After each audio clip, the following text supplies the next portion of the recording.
Shalom, selamat pagi. Apa kabar semuanya? Ibu berharap semuanya dalam keadaan sehat ya.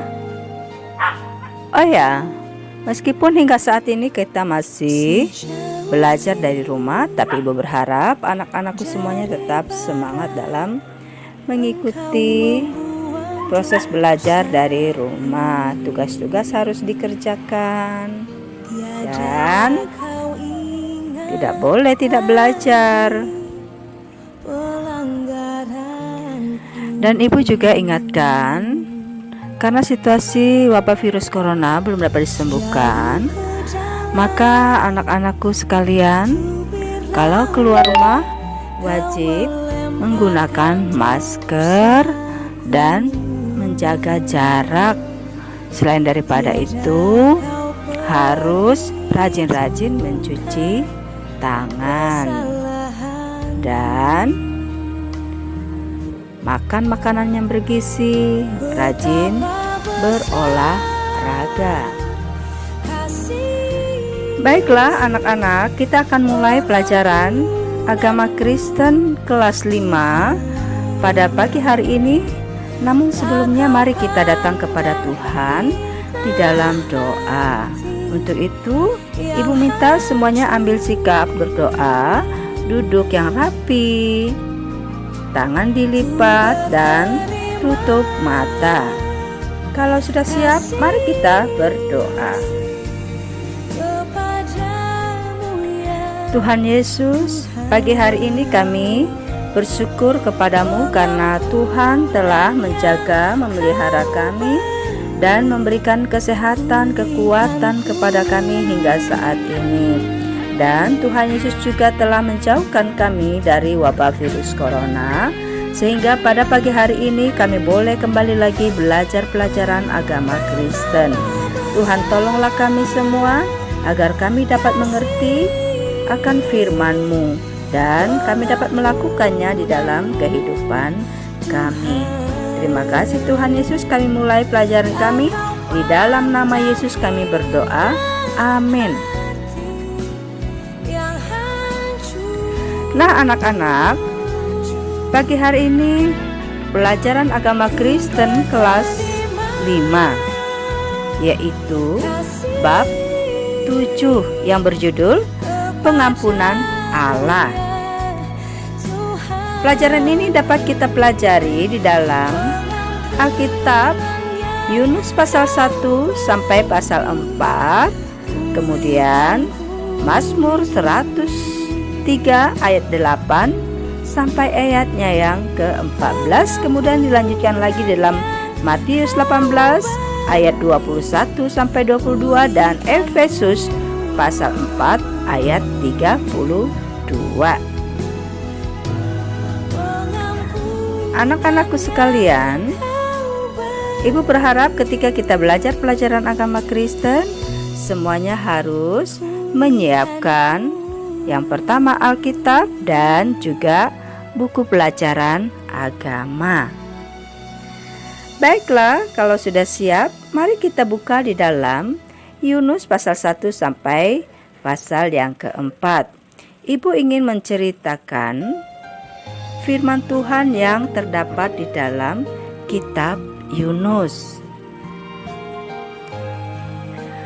Pada masa itu ada sebuah kota yang sangat besar yang bernama Niniwe.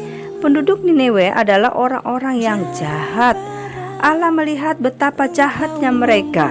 Lalu Allah berfirman kepada seorang nabi yang bernama Nabi Yunus. Kata Allah kepada Yunus, "Pergilah ke Niniwe dan tegurlah orang-orang jahat itu." Tetapi Yunus tidak mau pergi. Di sana ada sebuah kapal besar yang siap untuk berlayar. Yunus membayar ongkos dan naik ke kapal itu. Segera mereka berlayar di laut yang sangat luas. Mereka bukannya menuju ke Niniwe, namun mereka pergi ke arah yang berlawanan. Yunus masuk ke dalam kapal dan membaringkan dirinya hingga tertidur. Setelah beberapa lama, angin mulai bertiup, awan besar menutupi langit, badai dahsyat melanda. Makin lama angin bertiup makin keras, ombak bertambah besar dan kapal mulai terombang-ambing di laut. Lalu semua orang di kapal itu ketakutan. Mereka berdoa kepada dewa-dewa, tetapi dewa mereka tidak dapat menolong mereka. Keadaan semakin memburuk dan kacau. Orang-orang menemukan Yunus tertidur dan mereka membangunkannya. Kata mereka kepada Yunus, "Bangunlah dan berdoalah kepada Allahmu. Kita akan tenggelam." Mereka bertanya kepada Yunus, "Siapa engkau? Engkau mau pergi kemana?" Lalu Yunus memberitahukan mereka bahwa ia melarikan diri dari Allah. Katanya, "Badai itu datang karena aku. Allah menyuruhku ke Niniwe, tetapi aku tidak mau pergi." Lalu orang-orang itu bertanya kepada Yunus, "Apa yang harus kami lakukan agar badai ini berhenti?" Jawab Yunus, "Lemparkanlah aku dari kapal ini ke dalam laut yang dilanda badai itu. Badai pasti akan surut." Pada mulanya orang-orang tidak mau melakukannya. Namun karena badai tidak mau berhenti, akhirnya mereka melemparkan Yunus ke dalam laut dan badai pun berhenti. Setelah Yunus dilemparkan ke dalam laut, maka Yunus turun dan terus turun ke dalam air yang dalam. Yunus berpikir pasti ia akan mati tenggelam. Namun Allah mengirim seekor ikan yang besar. Ikan besar itu membuka mulutnya lebar-lebar dan menelan Yunus. Maka Yunus tidak tenggelam. Nah, di dalam perut ikan, Yunus berdoa kepada Allah. Lalu Allah menyuruh ikan untuk memuntahkan Yunus ke pinggir pantai. Allah berbicara kepada Yunus agar Yunus pergi ke Niniwe untuk berbicara kepada orang-orang yang ada di sana. Kata Allah kepada Yunus, "Beritahu orang-orang bahwa mereka harus menyesali dosa mereka. Jika mereka tidak berpaling dari dosa-dosa dan bertobat, aku akan membinasakan kota itu dalam 40 hari." Akhirnya Yunus pergi ke Niniwe dan memberi pengajaran kepada bangsa itu. Yunus berkata kepada mereka, dalam 40 hari Tuhan akan membinasakan kota ini. Ketika orang-orang mendengar Yunus, mereka ketakutan. Bahkan raja pun takut.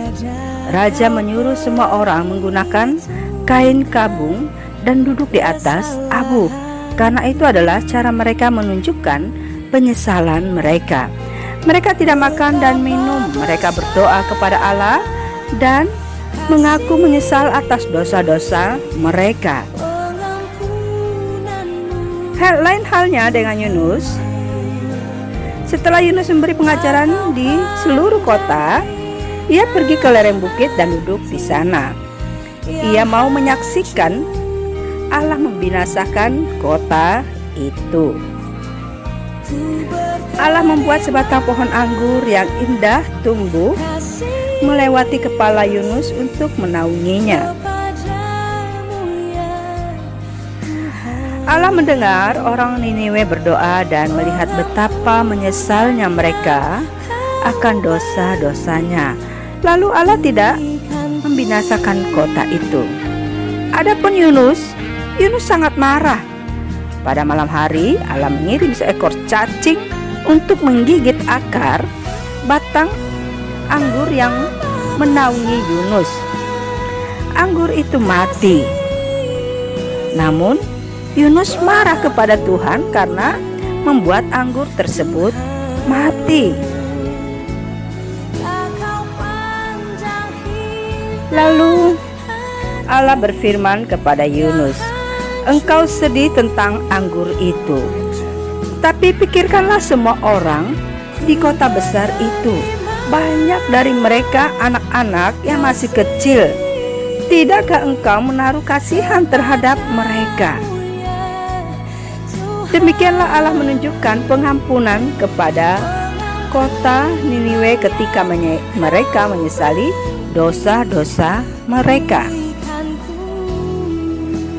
Nah anak-anak, dari cerita ini pelajaran apa yang kita peroleh? Pelajaran yang kita peroleh adalah tentang pengampunan Allah. Orang-orang Niniwe yang tadinya jahat, ketika mereka sadar dan sungguh-sungguh menyesali dosanya dan bertobat, mereka diampuni oleh Allah. Di dalam Mazmur 103 ayat 8 sampai 14 dikatakan bahwa ketika seseorang bertobat, maka Allah tidak akan mengingat-ingat dosa manusia itu lagi. Tuhan akan membuang dosa manusia dan melupakannya. Allah mau mengampuni segala kejahatan kita. Tuhan Allah menyayangi, mengasihi manusia. Ia sungguh panjang sabar dan tidak pendendam. Di dalam Injil Matius pasal 18 ayat 21 sampai 35 juga menceritakan tentang perumpamaan pengampunan. Di sini Petrus datang kepada Yesus dan bertanya kepada Yesus, "Berapa kali kita harus mengampuni kesalahan orang lain?" Nah anak-anak, Petrus mungkin akan berpikir, seseorang mengampuni orang lain sampai 3 kali saja, kalau 4 kali tidak ada pengampunan. Atau mungkin Petrus berpikir sampai 10 kali kita mengampuni orang lain, kalau 11 kali maka dia tidak akan diampuni. Namun apa yang dipikirkan oleh Petrus ternyata bukan demikian.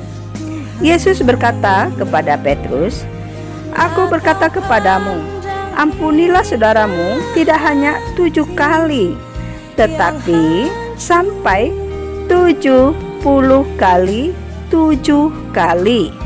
Artinya harus terus-menerus dimaafkan. Jangan dihitung sudah berapa kali kita mengampuni kesalahan saudara kita. Semua manusia tidak pernah terlepas dari kesalahan. Anak kecil bisa melakukan kesalahan. Orang dewasa juga bisa melakukan kesalahan. Kita semua pernah melakukan kesalahan. Kesalahan dapat terjadi karena disengaja atau tidak disengaja. Untuk itu, semua orang membutuhkan pengampunan dan harus memberi ampun juga kepada orang lain. Sama seperti kita ingin diampuni, orang lain juga memerlukan ampunan dari kita. Ada 3 manfaat mengampuni. 1. Melakukan kebaikan bagi orang lain. Kita tentu pernah melakukan kesalahan. Ketika kesalahan kita diampuni orang lain, bagaimana perasaan kita? Pasti kita merasa sangat senang, lega, dan bersyukur.